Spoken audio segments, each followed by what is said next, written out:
Hello, thank you for tuning in to this 2022 primary election candidate forum for Legislative District Position 1, 22, Position 1.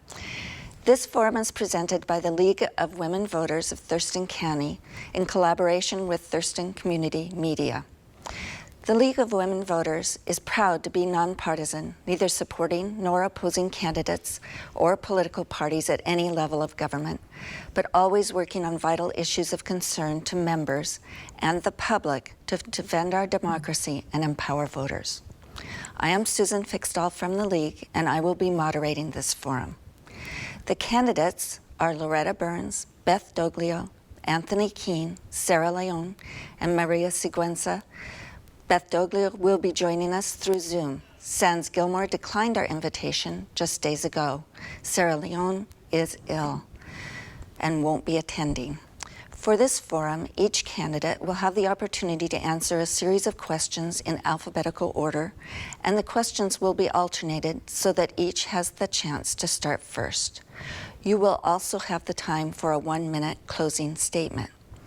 Each candidate will have 1 minute to respond. The timer will show you a sign when you have 30 seconds left, and then will show a stop sign when your time is up. If you don't notice the sign, I will tell you when your time is up.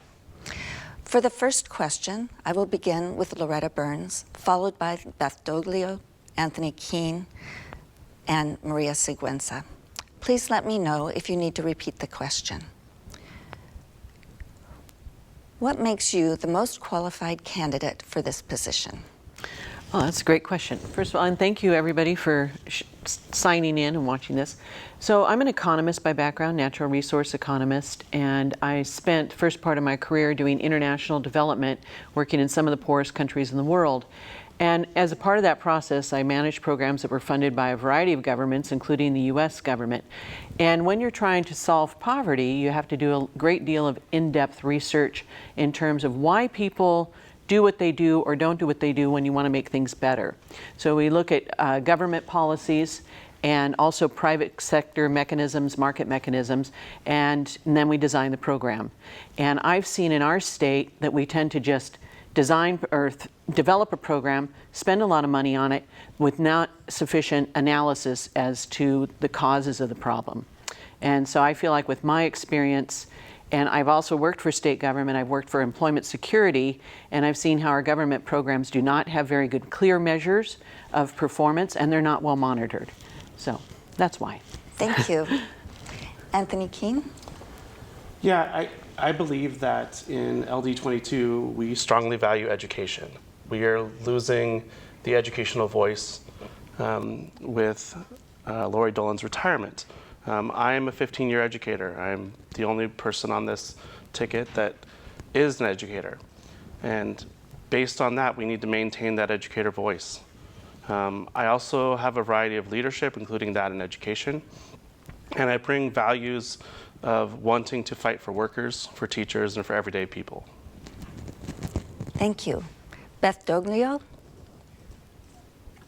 Hi, I'm Beth Doglio, and I really appreciate the League putting this forum on today and your commitment to democracy. I've spent the last 30 years working to make our world a more just, equitable, and sustainable place, and so much so in the community. I have experience working in both the private, public, and the governmental sector, and I most recently served at Climate Solutions, working on the challenging issue of climate change as the campaign director for the last 13 years. Most importantly, I served 4 years in the legislature representing the 22nd Legislative District, where I was able to drive solutions to workers' rights, reproductive access to reproductive health care, solutions to our housing crisis, standing up for LGBTQ community. I'm going to bring that experience back to the legislature and continue to drive solutions to the most pressing issues in our community. Thank you. Maria Siquenza? Thank you, Susan, for the question and for providing the space and us being able to provide dialogue.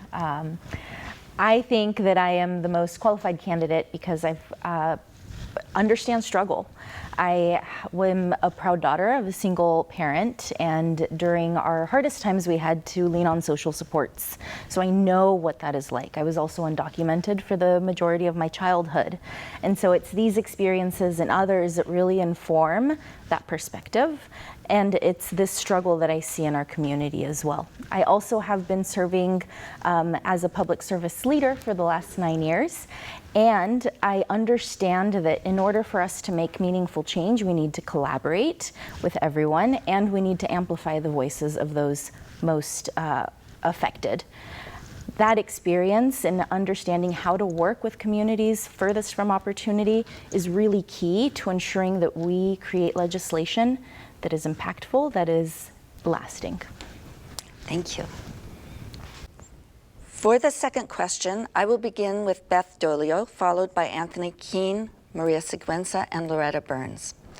What do you think is the most important issue in your district that the state should address? Well, thank you for the question. I would say what I'm hearing at the doors in the community is a variety of issues. There's a lot of concerns out there right now. But the thing that really comes through the most is people's concern about our housing crisis. People are very concerned, including myself, about the number of people who are on the streets and who don't have the services needed to get their lives back on track. I've been a very strong advocate and honored to have been endorsed by the Washington Low Income Housing Alliance and have worked with them over the past couple of years to drive funding issues at the local level. I passed a bill 1590, which provided for a councilmanic vote at the local level to slightly increase funding for housing to meet the needs of our most vulnerable neighbors, those who make 60% average median income or below. I will continue to do that as a legislator and look forward to working on those solutions with my community.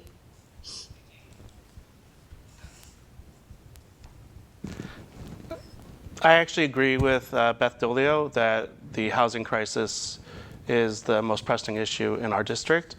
I do feel slightly differently in that it's broader than just the homelessness problem. There's a serious shortage of property available for people to buy and rent, and that is driving up prices and driving more people out of their homes. In our current economic situation, it's just going to get worse. The price of food is going up, the price of rent is going up, the price of gas is going up. Incomes are not going up the same way. So we've got a huge problem, and I think the housing is a big indicator of that problem, but it's not necessarily even the root of the problem. Thank you. Maria Siquenza? Thanks, Susan. I have been doorbelling as well, and I'm hearing a lot of different issues. We've talked about homelessness, and I think that is definitely a pressing issue, and I'll talk about our schools. We are still in the midst of a pandemic that has affected our students. They are behind. We know that there are increased feelings of suicide. We know that our classrooms are overflowing, and they're still overflowing, and we need to ensure that we are resourcing our schools. It's time, again, for our teachers to be able to teach and our students to learn. And, one of the things that we've always said is that it takes a village. And I think it's time for us to remember that. It takes a village for us to ensure that our kids are learning, and we need to resource our schools adequately. Thank you. Loretta Byrnes? Yeah, so when I go doorbelling, I've done about 5,000 doors now, my primary issue is education. I'm really concerned that we're spending $18,000 a year now, and yet less than half the kids can read, write, and do math at grade level. So we keep spending more money, but the situation is not getting better, and it's not just due to COVID. So I end up talking to a lot of parents and a lot of teachers who are very frustrated, a lot of teachers who are no longer allowed to maintain any kind of discipline within the classroom. I talked to a father whose fourth grader is afraid to go to school because things are so volatile. And also so many children, parents are really concerned that their children are being moved on to the next grade even though they're not ready. And there's many other issues that parents are bringing up and teachers that are very frustrated. And those are due to policies that we passed in the legislature. We are making it more difficult for teachers to teach. And many teachers also say it's not just about money. Thank you. For the third question, I will begin with Anthony Keene, followed by Maria Siquenza, Loretta Byrnes, and Beth Doglio. Should the state require local jurisdictions to address climate change in their Growth Management Act comprehensive plan updates?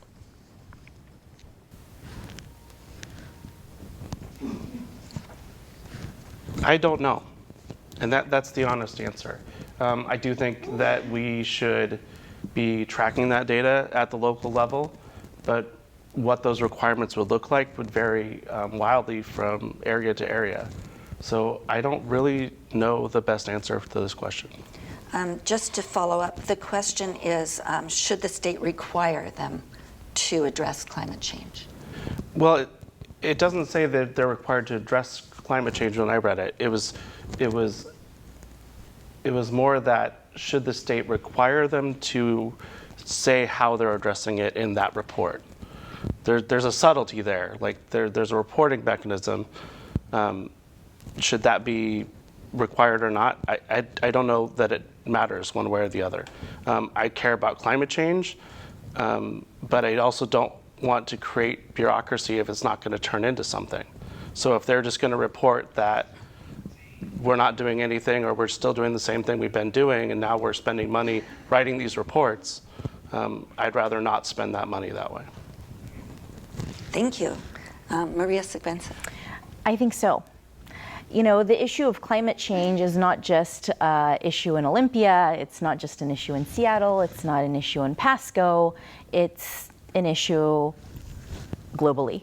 And in order for us, you know, the same concept applies when we're talking about People First policy to climate change. It's about ensuring that we are moving together, and sometimes when we know that some local jurisdictions are not being successful, we as a state legislature need to ensure that we are moving together and empowering these cities to do the right thing. Thank you. Loretta Byrnes. No, I don't think they should, for similar reasons to what Anthony said. I was the chair of the Kitsap County Surface and Stormwater Advisory Board, and became very involved in how the county was managing and trying to respond to growth management regulations and shoreline regulations. And it's very much often beyond their capacity. They don't have the best science and to work with. And sometimes our land is so diverse here, where you have gullies and hills, and we're already trying to apply very restrictive policies in the exact same way throughout the state, and it's not working very well. And like I said, I think this would just be additional bureaucracy beyond what they can handle, and it's usually a non-funded mandate. Thank you. Beth Doglio. Well, absolutely. No question about it. We are experiencing wildfires, floods, droughts across this country and right here in Washington state. And we use every single tool available to us to stem the tide of climate change and what's ahead for our future generations. We've put the policy framework in place at the state level. We have passed 100% clean electricity, moving us to clean electricity by 2045. We passed the Climate Commitment Act that puts in place a cap and trade system, and we passed the Clean Fuel Standard. But what we really need now is to have local governments give them the tools and have them be part of the solution, because that's where the rubber really hits the road, is in our local communities. And through our growth management process, local governments can do a whole lot to move us off of fossil fuels and towards a future and a world that is sustainable for future generations. So absolutely. Thank you. The fourth question goes first to Maria Siquenza, then Loretta Byrnes, Beth Doglio, and Anthony Keene. How important is it to you to maintain a rainy day fund in the state budget, and why? very important. We'll take the case of the pandemic, for example. I was in the current position that I'm in as the director for the Commission on Hispanic Affairs, which is a small agency under the purview of the governor. And when this pandemic hit, we were not sure what costs were going to be, right? We first understood that we were going to be in lockdown for a couple of weeks, and we thought, okay, there's some funding in the reserves to ensure that we are, filling in gaps that might happen as a result of these 2 weeks. And 2 weeks turned into, well, about 2 years. And we know that those reserve funds really ensured that we could still provide support services to the most vulnerable Washingtonians. And because of that experience, it makes it even more important to ensure that we are keeping a rainy day fund for future problems. Thank you. Loretta Byrnes? Yeah, I agree. We do need to protect the rainy day fund. The last few years, we've been growing government massively. We are likely to have a recession during the next year or so, and we're going to need those funds as tax revenue goes down. And the other issue, though, right now is we have an abundance of revenue. And our legislature right now and our governor has a tendency that whenever there's abundance of revenue to just find more ways to spend it, which is going to be unsustainable. And they should have actually given us a tax rebate after increasing our taxes so much. But they keep increasing the taxes, and they have an abundance of revenue, and they're not accountable for how they spend that money. So yes, we should definitely have a rainy day fund. Thank you. Beth Doglio? Yeah, I'm a big advocate of maintaining a rainy day fund. Certainly, as Maria mentioned, during the pandemic, it was very, very nice to have those funds in place so that we could help our most vulnerable neighbors. We had no idea what was ahead of us. We don't have any idea what's ahead of us. No one has a crystal ball. And so I think it's important, just like a family budget, if you can have a rainy day fund, it's a really important thing to have when that bill comes that you're not anticipating. That's, same in state government. We absolutely need to have some funds put aside if there is a future recession. Again, it came in handy during the recession in the earlier 2000s, but we need to continue that practice and make sure that we keep that rainy day fund in place for sure. So thanks again for the question. Thank you. Anthony King? Yeah, I essentially agree with what's been said by the other candidates. It's just good fiscal management to maintain savings, whether it's in your personal account or at the government level, to be able to deal with the crises that come, much like the pandemic we're still in, really. So. Thank you. The fifth question goes first to Loretta Byrnes, then Beth Doglio, Anthony Keene, and Maria Siquenza. What is your opinion on how the governor used his emergency powers during the pandemic? I wish I don't know the details of the legislation that managed it, but the fact that he is still using them 2 years after, I think is ridiculous. And I think he's abused them. And I think that the legislature should have had more oversight so that it has to go to the legislature at least every 3 months to reapprove any emergency powers he may have. I think it's unfair, the mask mandate for all state employees. I talked to a woman the other day who worked in the governor's office and had a medical excuse for not getting the vaccine, but ultimately was let go anyways. And I've talked to a number of state employees that were let go due to the vaccine mandate that we don't have for the rest of the population. So, no, I'm not happy with how he used his emergency powers. Thank you. Beth Doglio? Well, wow. I'm really glad that we had a governor who was willing to make really hard decisions. Governors across the country had to make hard decisions. They had to rely on the best data available to them and the people who were supporting them from the public health departments, trying to figure out how best to manage a pandemic. It was something that no one in our generation or the several generations before us had encountered. And so there was a lot of guesswork that had to go on about how best to manage it. And I really thank Governor Inslee for his leadership. Would I have made all the same decisions as he did? Probably not. But I wasn't in that position. And I know that he was relying on people who were trying to give him the best information scientifically, how to make sure that we protected as many lives as possible. And Washington did do quite well in terms of the number of lives that we were able to protect during the pandemic. So I appreciated his leadership on that issue. Thank you. Anthony King? I lived in Taiwan at the time the pandemic started.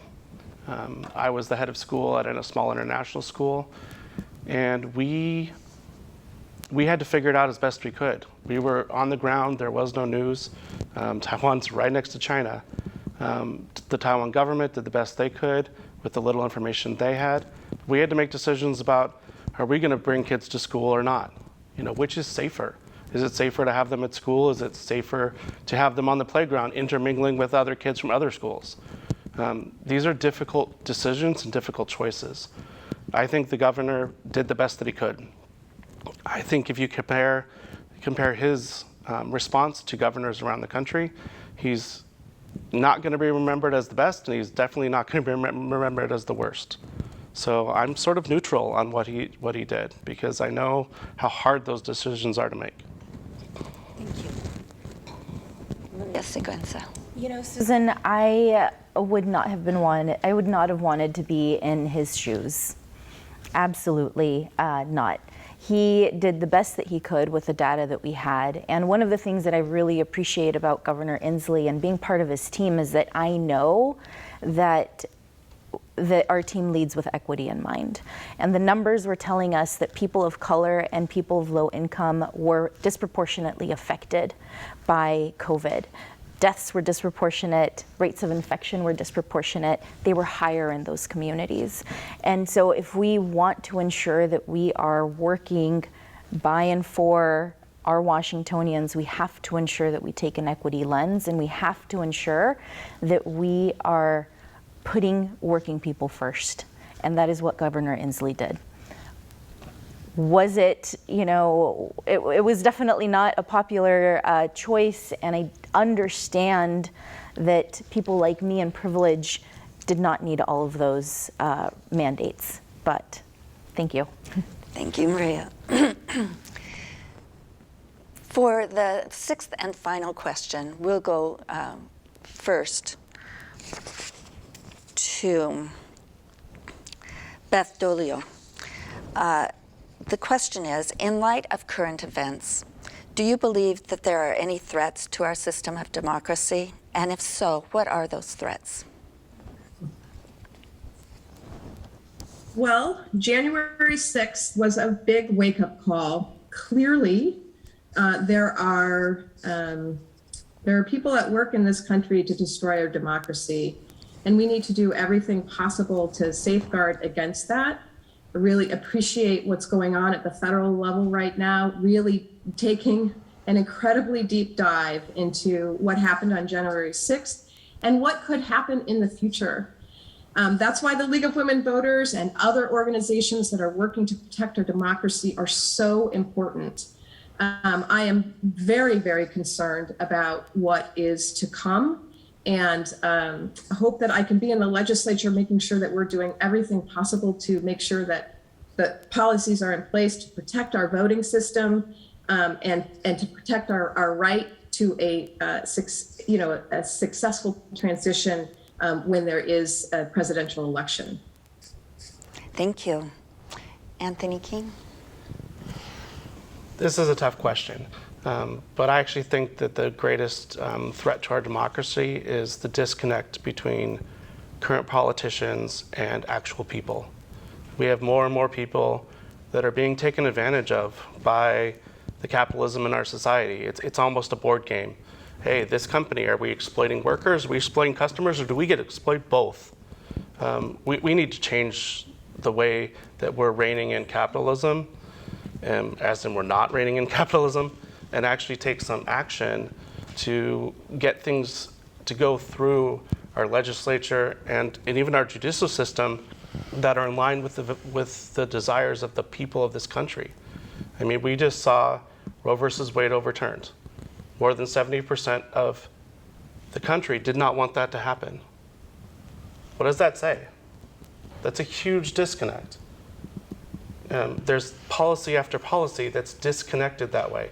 The legislatures are not doing what the people want. We need to change that. Thank you, Anthony. Maria Siquenza. I do think that there are threats to our democracy, and I think the biggest threat is hyperpolarization. We do have a lot of issues that we are not agreeing on as a system. I think about issues like gun control. I think about issues like holistic approaches to homelessness. I think about issues about funding our schools. And our community makes me hopeful, because as I have been knocking on doors and interacting with people, people are willing to have tough conversations. And I think at the root, in order for us to move forward as a state, as a district, we need to see each other for our humanity. And I have been able to have these really deep and tough conversations with our constituency, and I have learned that we want the same thing. We want to have prosperity, and we want to move out of struggle. And if we focus on that, I think that we can move forward together. Thank you. Loretta Byrnes. Yeah, I think the greatest threat to our democracy is the poor quality of our education. We're not teaching sufficient history or how the political process works. Elections happen at the county level, and each county can actually do it a little bit different, and people need to understand that. The problem with one of the problems with our educational system is that our culture is now encouraging youth to basically make decisions and get on platforms out of emotions, not analysis, not information. And we need to instill more rigorous thinking within our educational system. We need to have high quality science education, and especially history, and I'm forgetting that word, what you even call this process, that the League of Women Voters was always advocating for. Civics. Education. Civics, yeah. And there is a requirement for civics, but I'm not sure how great the curriculum is. So, yeah, I think that's the greatest threat. Thank you. You now have 1 minute for a closing statement, beginning with Loretta Byrnes, followed by Beth Doglio, Anthony Keene, and Maria Siquenza. Okay, so hello, my name is Loretta Byrnes, and I'm running for state representative. I'm an economist by background, spent 20 years overseas doing economic development in some of the poorest countries of the world. I also worked for employment security. I have a blended family of 8 adult children and 7 grandchildren, and I'm very familiar with our educational process. I attended school board meetings, 90% of them for 3 years, because I really wanted to understand why things are not working and why we're not challenging our children in the educational system. And that's why I'm running. I'm also worried about crime and how we've passed policies that are leading to increase in crime rate in our state. And I'm also really concerned about the policies that are driving up the cost of fuel, driving up the cost of home heating, trying to get rid of natural gas, even though it's an important part of our electricity grid. And that's why I'm running for state representative, and I hope you will vote for me. Thank you. Thank you. Beth Doglio. Well, thank you to the League for your deep commitment to democracy and hosting today's forum. My roots in this district run deep, from a committed PTA president to leading the charge on funding measures for parks and sidewalks, and most recently for housing, to raising my 2 sons here in Olympia, one of whom just graduated from Olympia High School, to volunteering for a wide array of organizations. For over 30 years, I've been a community organizer and I served 4 years in the legislature. I have a policy and advocacy experience to hit the ground running, to drive solutions to our most pressing issues. That's why I've earned the endorsement of 15 labor unions, as well as endorsements from organizations advocating for affordable housing, gun responsibility, access to reproductive health care, including abortion, LGBTQ+ rights, and equitable solutions to climate change and environmental protection.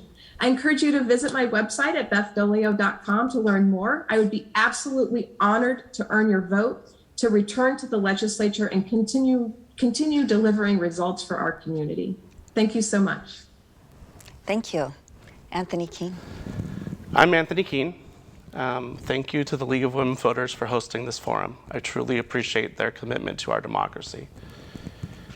I'm an educator. I was an educator for 15 years, and I'm an engineer of 5 years, which means I care about people, I care about kids, and I want to solve problems. As a leader in education, I fought for teachers. I fought for teachers to get more money. I fought for teachers to have a better work-life balance. I fought for teachers already. Now I'm bringing that fight to the union movement because it's the most hopeful movement in our country today. And I'm standing with Starbucks workers. I'm standing with teachers. I'm standing with everyday people, hence being out there with the women yesterday who were standing up against the actions of the Roe v. Wade being overturned. Please come support my campaign. You can learn more at anthonykeene.com, and I hope to earn your vote. Thank you. Maria Siquenza. My name is Maria Siquenza, candidate for the House of Representatives, Position 1 in Legislative District 22. I am the proud daughter of a single mother, and I was undocumented for the majority of my childhood, and I am no stranger to struggle, which I see reflected in our community. I think that we need to ensure that we are funding our schools so that teachers can teach and students can learn. We need to provide tools that small businesses need in order to thrive and survive because they contribute to the diversity of our community. And we need to take a holistic approach to homelessness because it's not just about getting people into homes, it's about keeping those keys in hands. I've been a public service leader for the last 9 years, and I create change through collaboration and amplifying the voices of our community because it's that when we move together that we create lasting change. Together, we can move our community from struggle to prosperity. I hope to earn your vote. Thank you. Thank you, Loretta, Byrnes, Beth Doglio, Anthony Keene, and Maria Siquenza for participating in this forum. We thank TC Media for producing it. Ballots will be mailed July 13th and must be mailed or placed in a ballot box by 8 p.m. on August 2nd. You can register to vote online through July 25th at votewa.gov and in person until 8 p.m. at the Thurston County Auditor's Office on August 2nd to vote in the primary. We encourage our viewers to be a voter in the primary election.